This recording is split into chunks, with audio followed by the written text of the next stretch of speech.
एबे एबे बहुत बड़ गोटे अपडेट आम सामना को आसी जाइए। आपण माने भी जानी पारुथबे को अपडेट विषय मु कहबा को जाउची। आपण माने भी चाहूले से अपडेट विषय जानिबा पाई जोटा कि BSKY नवीन कार्ड तार अवधि को सरकार आपण मानको पाई आगे देइचंती बा बढ़ाई देइचंती जोटा कि जनवरी 6 रु 16 तारीख पर्यंत अवधि थिला किंतु ताहाको बढ़ाई की जनवरी 26 तारीख पर्यंत बढ़ाई देइचंती अवधि। हाय हेलो नमस्कार एवं समस्त को जय जगन्नाथ जनाऊँगी मु आपणकर प्रिय शुभजित। मु आपण मानकु स्वागत जनाऊँगी मोर यूट्यूब चैनल ओडिया ई ज्ञान को। आसंतु देखिबा आज एक फ्रेश अध्याय जो थे कि आम BSKY नवीन कार्ड विषय आलोचना करवा एवं तार अवधि को केते दिन पर्यंत बढ़ाई आउ कौन कौन एथिरे नुआ एड करा जाइछि आउ कौन कौन रही से सब विषय आम जानिबा। एबे आसंतु देखिबा आमे जो एक्सटेंड होईची तार नोटिफिकेशन केबे कौन बाहरी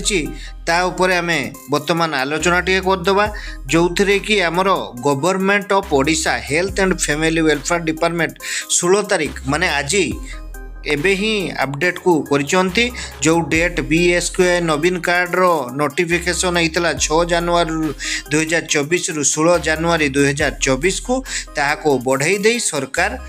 एक्सटेंड कर दे लास्ट डेट रजिस्ट्रेशन केबे रखिचंती 26 जनवरी 2024 मसिया जोटा कि आमर समस्त सरकारी डिपार्टमेंट को कमिशनर कम सेक्रेटरी सी चिठी माध्यम रे जणाइचंती एवं आपण मानको पई या एक फल एवं ता सहित भी एबे आउ गोटे भी बड़ अपडेट रही जोटा कि नोटिस नंबर 1 रही जो थे कि सब्जेक्ट रही मिसिंग विलेज और GP name in BSKY Naveen card registration portal ले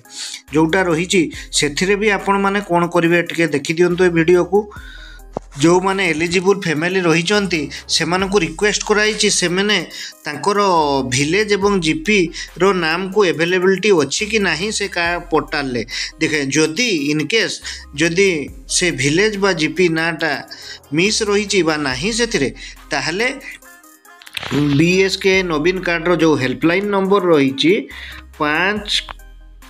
515536 से रिपोर्ट करने को से माने कहिसंती